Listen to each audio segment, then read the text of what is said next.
important than the mouth is the brain. The brain is much more important.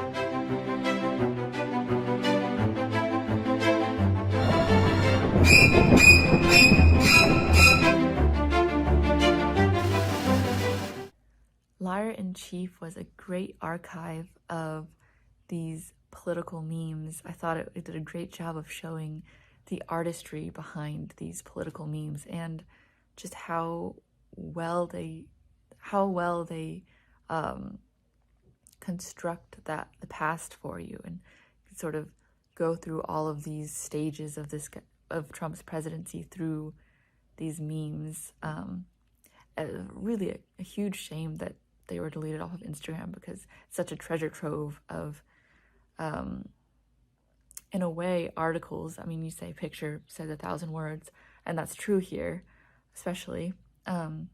I liked in this film that we see the evolution of this man's art, from memes to moving pictures to this documentary. Even in this documentary, he's sort of adding that skill of adding in pictures and videos and old reaction shots to this film as well, and making this whole documentary almost a meme in and of itself. I thought that was cool. I like that it was well structured in these chapters as we go through Trump's presidency. It was really easy to follow. All of these memes and video clips handled serious, sometimes politically complex issues and ideas very well and made them clear for people that maybe aren't as politically savvy to understand. So I thought providing that clarity was really cool. And me, myself, not being super politically knowledgeable, was able to grasp what was happening in each meme, and like it made sense to me. I thought it was really powerful when at the end he juxtaposes Trump's speech with the January 6th riots and has this American anthem behind it. I thought that was really powerful at the end, just to show how dangerous this was, and how dangerous it was to have, a liar in chief.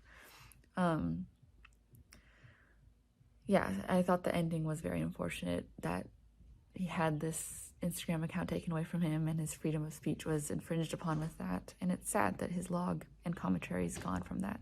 So it was great that we have this documentary now to archive that. Hey, I'm commenting on the political documentary Liar in Chief. So I want to start by just commending you for the fact that this is something that feels, really wholly original. I've never really seen a documentary put together in this way. And I think that in a lot of ways it feels like a documentary that's sort of tailored, I think, toward our time, with sort of the inclusion of all the meme content and just, the fact that I think a lot of it sort of relies on a certain level of literacy with the internet to really follow. That being said, I do think that the stream of consciousness sort of approach to this does make it a little hard to follow at times. I'm not really making all the same connections in my brain, I think, as you are. And, it's just, it feels, I guess, a little bit like it's a little axe grindy. And I think sometimes that undercuts the larger message that you're trying to get across here. But, still really think that this is a very creative and unique piece. And I think that there are parts of it that you did a really great job with. Nice work. I thought Liar in Chief was a really great documentary. It was interesting to hear the artist's perspective about his artwork and style and how he developed it and how the style had an impact on news stories and even within history. I think it was really interesting and really great to hear both the technical and the ideas side about the different pieces. Liar in Chief. An excellent film. What a fantastic and well-produced documentary. I loved getting the history on this artist and hearing about his early days and his beginnings with airbrush. That was so fascinating. I've seen his work during the Trump administration, but I hadn't known who was behind it. So this was so good to see. I love that he was spurred on by the second presidential debate with Hillary Clinton and that he brings that up fully and explains it, and his disdain for those moments that we had to sit through on television. I was so surprised he was not already on social media. And I love that he communicated his message with his art, because he could have just gone on Twitter, and he seems to speak so eloquently. He could have done that, but this was so much more impactful. It was honest and raunchy and risky what he did, but what an entertaining documentary that was engaging, start to end. Liar in Chief was definitely a trip down memory lane.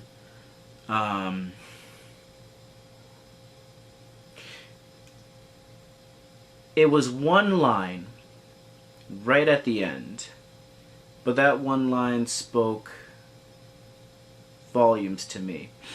That line being the fact that on his Instagram, he would have civil conversations with Trump supporters. Keyword, civil. I think the biggest problem with where we are today is things have become so polarized. A civil conversation does not want to be had anymore. We have become so radicalized and so fear-ridden that the other side is our enemy that we can no longer have a conversation anymore. It's either my side or you're my enemy. And it creates a very scary future for this country if we continue with that mindset. When you continue to maintain power through fear, that the other side is what's going to destroy our country. It's that mindset right there that'll destroy the country, because we're no longer working together. We're making sure that our side is the winner. And it's created such animosity. I'm a hopeful man, but for me, this situation doesn't get better until both sides decide to finally listen to each other. And I'm not saying that you have to agree with everything the other side says. But the fear and the hate is definitely not the way we can move forward.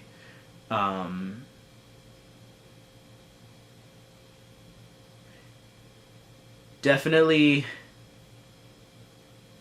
brought me back to that era of my life. Was a very stressful 4 years.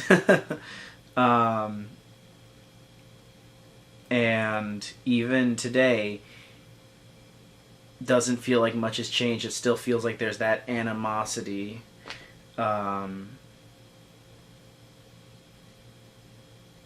We can only hope that this gradually gets better through time. One can hope. Liar in Chief. Liar in Chief is absolutely I would say an absurd, but obviously in a good way, and very funny, but also deep film with a lot of meaning. And I really love the way these artists portrayed the Trump presidency. I think it was absolutely hilarious to see the many ways the artist just twisted many interviews made by Trump. I love like the bit when he say like I'm the president. You don't talk to the president like that. Or when he says that we should open our heart to patriotism, and then boom, we cut on the protester taking over the Capitol. And also the other part when he say we don't wanna he was saying like we don't wanna throw any panic, we don't want any panic, anything at all, and then all the actors screaming I think it was beautiful. Very, I love these kind of comedies, these kind of political comedies, because they make us laugh, and at the same time they make us think, and they made us think about all the problems and all the controversies that happened during the Trump presidency, and now obviously Trump, as many other political anywhere in the world. They they basically they just use they get to the point, they get to the top, they become presidents, and they just use that to abuse their power and just start and getting as much money as possible, and they don't really care about the citizens, and they end up just being tyrannic in a way or in another. So I really love the concept behind the film and how the film was shot, and how the film is at the same time funny but also very much educational. So I think it was absolutely a stunning stunning production. Congratulations. Liar in Chief. I really enjoyed this. I thought this was really fun. I really enjoyed how, especially in the beginning, it really explained and talked about it didn't necessarily get straight to the political point, but it really explained the, history, the background, the inspiration, the schooling, the technique, the kind of story behind how all of this kind of came to be. And then it really got into the muse, as it were. And I really liked that kind of setup and that kind of story, because then as it's being told, as you're going through, you really do understand how, like, for lack of a better word, like how cool and how much effort went into all of these images, and just kind of how organically it all came to be, because he even said, like, it all started as, like, just him doing it because was his base. That's, like, he was a graphic artist, like, that's just what what he did, put his profession, and then it started as him just sending these things to his friends to help them all kind of commiserate and cope together, and it just kind of naturally spiraled from there, naturally became this entire Instagram account with this following, and I really enjoyed that. I liked the story and the kind of journey you took before you really got to the grid of what all of these images were, because for me personally, it made me appreciate the images more, and it made me appreciate the work and the, everything else that went into it. So I really enjoyed it.